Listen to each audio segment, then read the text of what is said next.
what was going on, what was taking place, what were the things or events that led to your incarceration? I broke into a house and a 13-year-old girl. That's what brought me to be in prison for the last 26 years. We are about to watch the Iowa parole hearing of a man who did do that and served 26 years of prison. But when he was released, he immediately reverted back to his old ways. He was locked up a year after getting released and now has a chance at re-parole. Listen very closely to the questions that they ask him, how he answers it, and then their conclusion at the end. I'll unpack it with my thoughts when we get there. Hello, Amy. Hi there. Hey, how you doing? Good. How about yourself? Peachy King. Have you heard that before? Yep, we say peachy keen jelly beans sometimes. I've heard that a lot. What kind of flavor beans we talking about? Hey, love that energy, Amy. Just was curious with Mr. Richards, is there anything else that might be new since you submitted this? Nope, no updates other than what I've submitted for review. Okay, all right, and the same recommendation with work release? Yes, sir. All right, colleagues, any questions? No. All right, hey, Amy, you go ahead and bring them on in. All right, gotcha, just 1 second. How you doing? I'm doing fine, thank you. Good. Before we get started, can you please tell us your full name and state ID, please? Richards, Christopher D. 0083246. All right, thank you. Hey, no problem. So with that being said, can you please give us a summary or an understanding, or just tell us in your own way, what was going on, what was taking place, what were the things or events that led to your incarceration? I broke into a house and a 13-year-old girl. That's what brought me to be in prison for the last 26 years. Okay. And when you did that, what was kind of going on that led you to, occupying that mindset, that headspace to do that act or to do what took place? I was homeless. I was using drugs, drinking alcohol, stealing. I was doing a lot of vile things. Okay. When I hear that you was using illegal drugs, what were some of the drugs that you were using or that you had a habit of using? Crack cocaine. That was the main one. Okay. And what's Once I crack? started smoking crack, it all went downhill from there. Yeah. All right. So when you were out, how often was your use? Once a week. Once a week. When I was out this last time. Yeah. Okay, well, I was smoking deuce at the halfway house, and I was doing that once or twice a week. Okay. So what got you into deuce? Prison. Okay. All right. So I'm sorry. Go ahead. Pretty rampant in the prison system.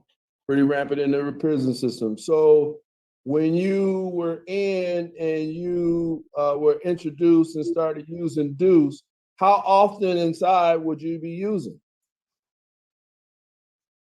Anytime it came in, usually. Okay.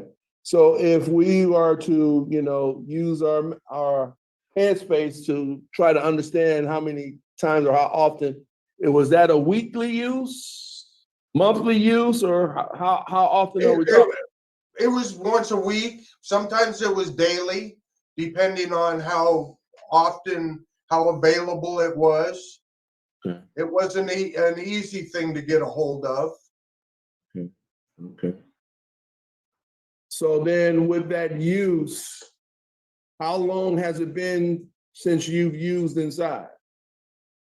It's been almost a year and a half now. Almost a year and a half? Yeah. Okay. So help Since us I've to used- say that again. I'm sorry. since I've used anything. Since you've used anything about a year and a half? Okay. So help us to understand that transformation or that change in terms of what made you stop. Well, I obviously got violated, and I realized that it brought me back to prison.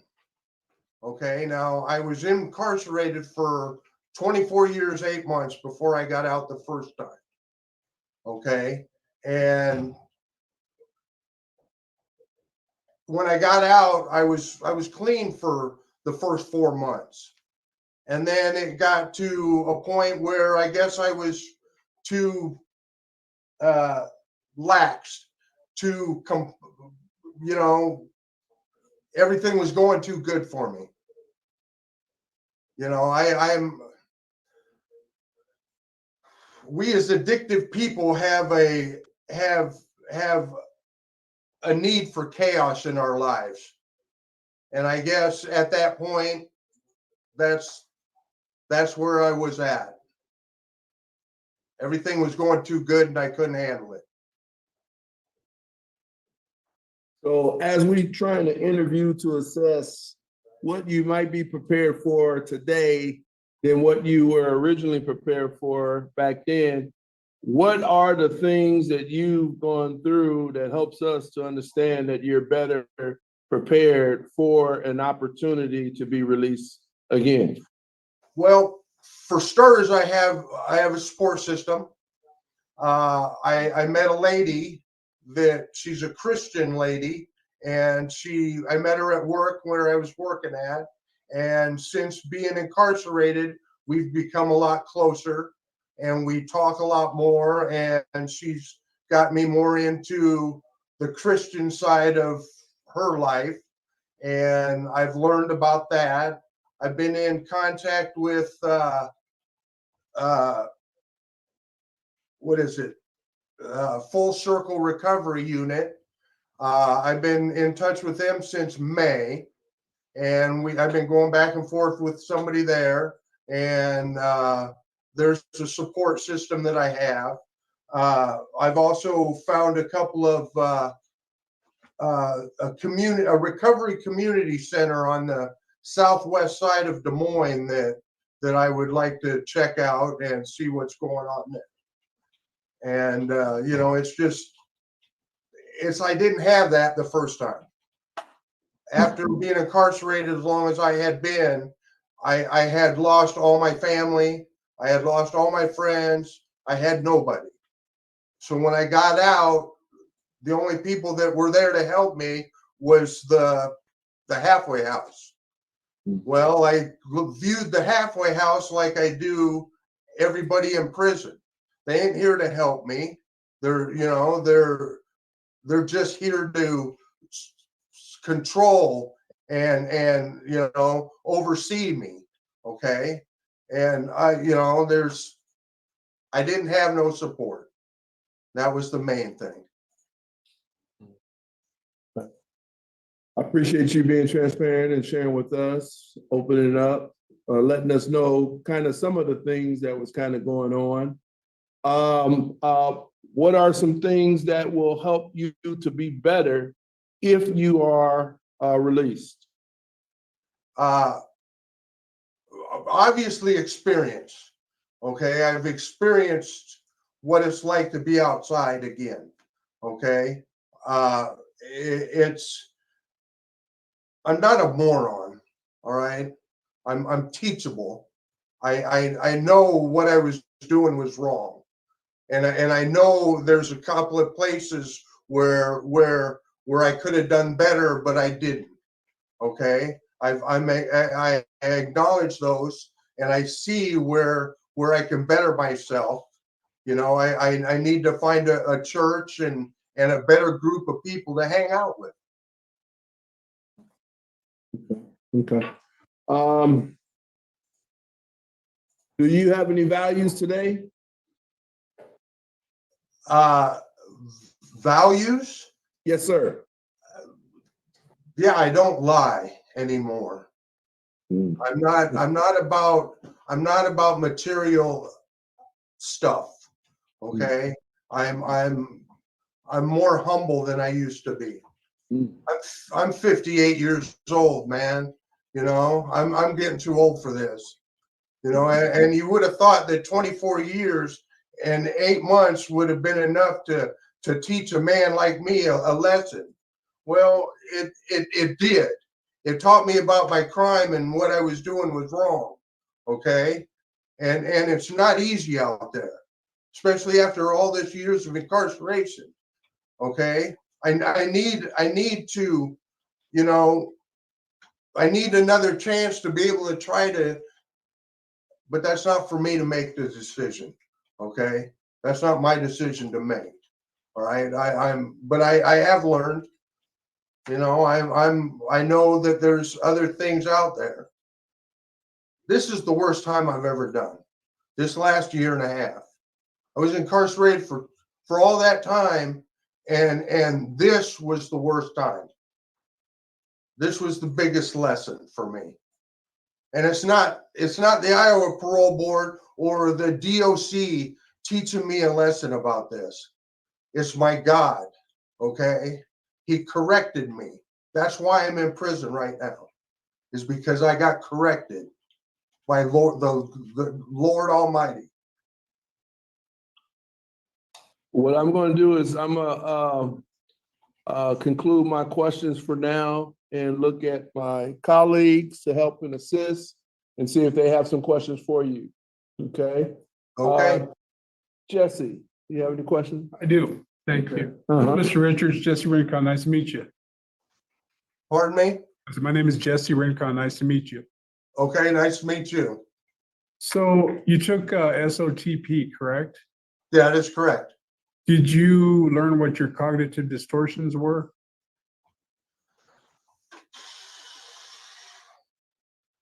Yeah, I did. Can I recite what they are? No, I can't. Can you tell me what you got from SOTP? How's that?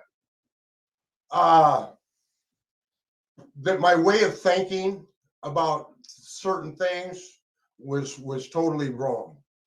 The empathy that I never had before for people, you know, and not being entitled to stuff. Okay. And that was, for me, that was one of the biggest things, is I have no entitlement out there. And people are people. They have feelings just like I do.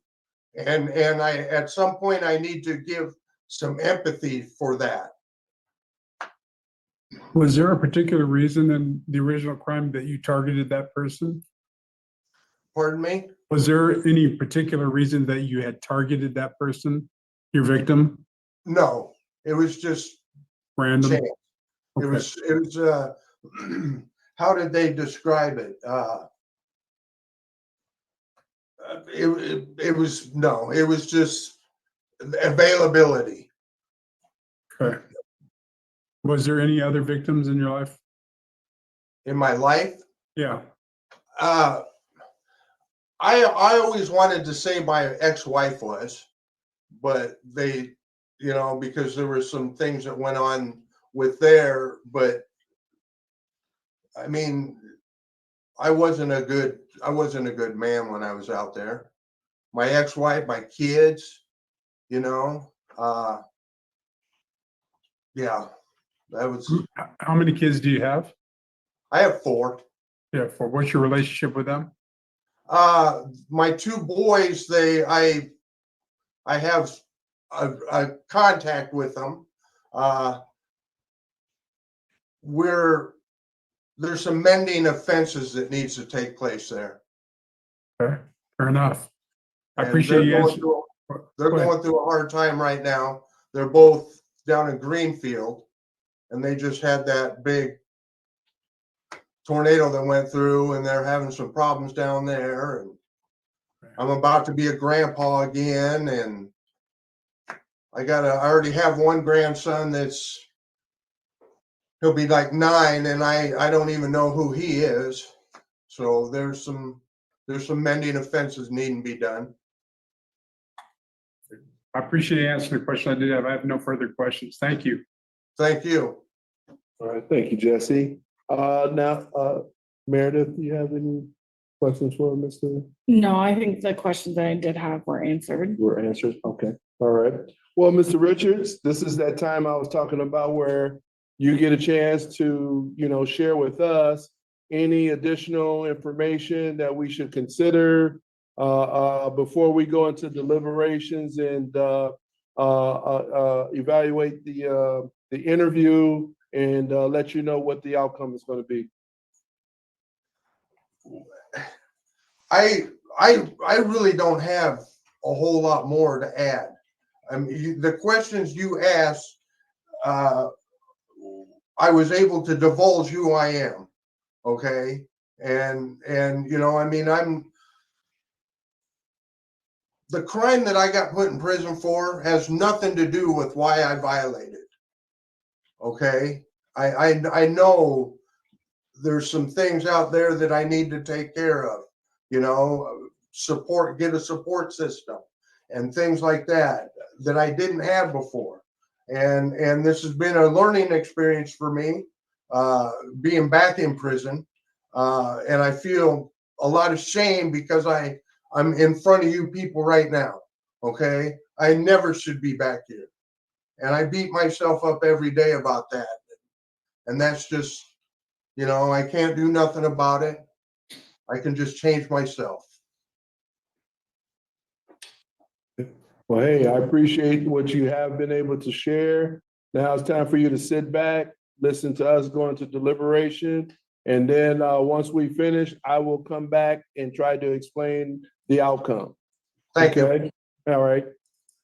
Colleagues, is there anything that anyone wants to start off first with Mr. Richard?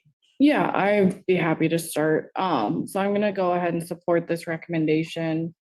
I think it looks like the straight work release would be fine here. I thought that he was very honest and upfront with us, he went out to the work release, things got going the way they were, and he used some K2, and now he's back and he knows what happened and knows what to do differently. There wasn't anything, no offense mirroring crimes, nothing like that happened. It was a relapse.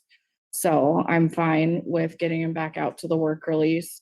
So I'd be looking at, I lost it as far as coding. No early discharge.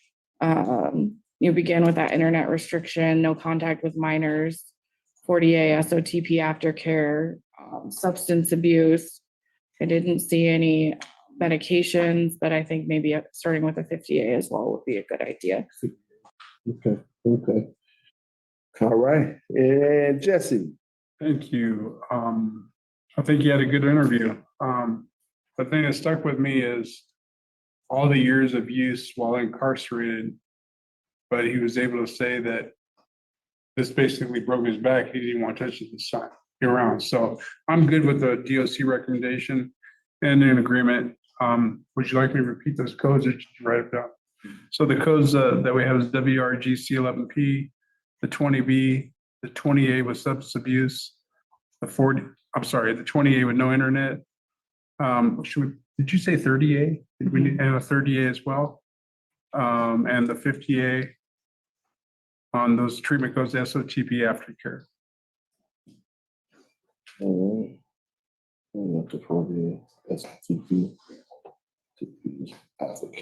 All right. All right, I'll go ahead and inform him of what we decide. Okay. How you doing, Mr. Richards? Fine. Hey, I wasn't the one that was able to give you what my take was, but you got a chance to hear my colleagues. And the reason why you didn't hear my take yet is because I'm in agreement with my colleagues in terms of the recommendation. I thought your interview was very transparent, appeared to be very honest, and I believe that you know what's at stake from the usage and what that usage led to. And you mentioned the higher power, and you talk about how that higher power is helping to correct the things that took place that got you or led you away from what you should be doing. And hopefully, with this opportunity again, that you won't be able to come before us on any future or further decisions that you choose to make that goes against what you shared with us today. Therefore, what we have agreed to is DOC's recommendation for release. That is a WRG C11P in terms of that code. We also talked about the 20A, which is limited the internet contact with minors and stuff. We also mentioned the 20B. 20B is for no early discharge. We also mentioned the 30A, which was there was no direct or indirect contact with minors. We mentioned the 40A. There was two things that we wanted to point out: the SOTP aftercare and the substance abuse. Just making sure that you're just modeling and following the things that is necessary to stay on your journey. And then we also mentioned a 50A, that's just prohibition. We wanted to make sure that you don't go to any liquor or alcohol establishments, even those establishments that, yes, have a menu, but if the establishment's primary income is alcohol related or liquor related, those are the establishments that we would like for you to avoid, so that it doesn't lead you into other decisions or other situations that is not in the best interest for you. Other than that, those are the codes, unless I left anything out. That concludes our interview. And we just want to extend to you, wishing you well and wishing you good luck. Can I say something? If you choose. No, that's fine. Thank you. Appreciate it. Appreciate that. Take care now. Good luck. Okay, so let's unpack this parole hearing for these Iowa clowns, these nut jobs, in my opinion. Remember how the hearing started? He broke into a house and did the worst to a 13-year-old child, a man who's a father and a husband with 4 children. He does that. They say, well, why? Well, what made you do it at that time? Well, I was drinking and I was doing drugs. And then what happens now when he gets paroled? He does the same thing. He goes right to hard narcotics and he gets revoked. How long have you been clean? A year and a half. As long as he's been in prison. So he's revoked, mind you. He gets out. He gets revoked immediately. He comes back to prison. And then they say, well, tell us what you're going to do to make sure that this doesn't happen again. And what does he say? He says, I have a higher power. God will save me from this. And this parole board, they actually use the words, what's his name on the left? Is it Moses? Is it? Oh, you mentioned he talks so slow. I have to listen to him on 4x speed. Okay. I hope you. I really want to rush him up, but some of you say, "Look, I demand you don't do 2x. Don't speed it up. If we want to do it, we'll do it ourselves." He's so slow in his deliberation. How can you have a position where your job is to be an orator and yet you talk like this. You mentioned that it's like what are you saying? It fires me up. And he actually says to him, you mentioned the higher power. That higher power will save you. Do they not realize what's at risk here? Someone who has historically done this to a child that he gets out will possibly do it again to another child. Do they not realize that maybe it's not, maybe he should take some very serious substance abuse programs. Maybe he should have a plan where he does like I don't know, like 90 and 90. Maybe there should be like something that's more than just a higher power. It's laughable. Mr. Marabella would have an aneurysm. They're clueless. You know, Sir Richard showed me something, a clip on, we're trying to figure out how is it possible that Iowa, that has, I think, a 3-term red state, governor, and he found out the head of the DOC that the governor handpicked, the head of the DOC handpicked without even ever meeting her. She said that she got randomly a phone call from the governor that said, hey, do you want to get this job? And she has this interview, Sir Richard showed us, where she's talking about how important the DOC is. And let's put it this way. She's the interview, I have to show it to you. But you can read between the lines and what she focuses on and her importance about it's very not what you would, I think, want to look for in someone running the DOC. Let's put it that way. I know I'm kind of speaking between the lines here, but I should show you the video. I need to run now, and maybe I'll show it to you later. But I think it's everything you need to know about how they're managing the DOC, how they think about the DOC. And it's not, as you can see, it's not about protection first. It's not about common sense. It's just even common sense. To his credit, he did seem to be honest. The one thing is that when he said, what did you do you, he always asks the same exact question. Now that you didn't earlier. And he did instantly answer, honesty. I'm honest now. I'm not going to. And, you might say, well, there's something to do with, what is it? Psychopathy and honesty. Like you see this a lot in certain types of people where they're always honest. And maybe, you can give him the credit that he is just being honest and he doesn't have time. And that doesn't make him doesn't necessarily mean that he's manipulating us. I think that we just have to look for the facts, what facts are in front of us, which is this is someone who spent all this time in prison, got out, and immediately fell to K2. And it's just one.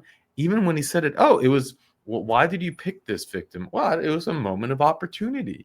I mean, can you not just use some common sense that the risk that he was at, that maybe if another moment of opportunity had confronted him when he's on K2, that it would have happened again? Anyways, and work release. So, well, he's going to work release. Well, just do one Google search on Iowa escapees from work release, and you will see maybe half a dozen results pop up just for the last 3 months. It happens every day. They're jumping out of work release so often that it's not even a news story. So there's no protection there. Absconding from work releases and every I don't know, week occurrence or month occurrence. Is happening all the time. There's nothing stopping them from absconding. They're not, it's work release. You're out. And you don't need to show up if you don't want to. And anyways, that's it. I think that clearly this is a case where he's going out there with no plan, with no, just the higher power. And we know that's ridiculous, but they think it's great. And with that, I'll let you go. What was kind of going on that led you to, occupying that mindset, that headspace to do that act, or to do what took place? I was homeless. I was using drugs, drinking alcohol. You mentioned the higher power, and you talk about how that higher power is helping to correct the things that took place that got you or led you away from what you should be doing. And hopefully with this opportunity, again, that you won't be able to come before us on any future or further decisions that you choose to make that goes against what you shared with us today.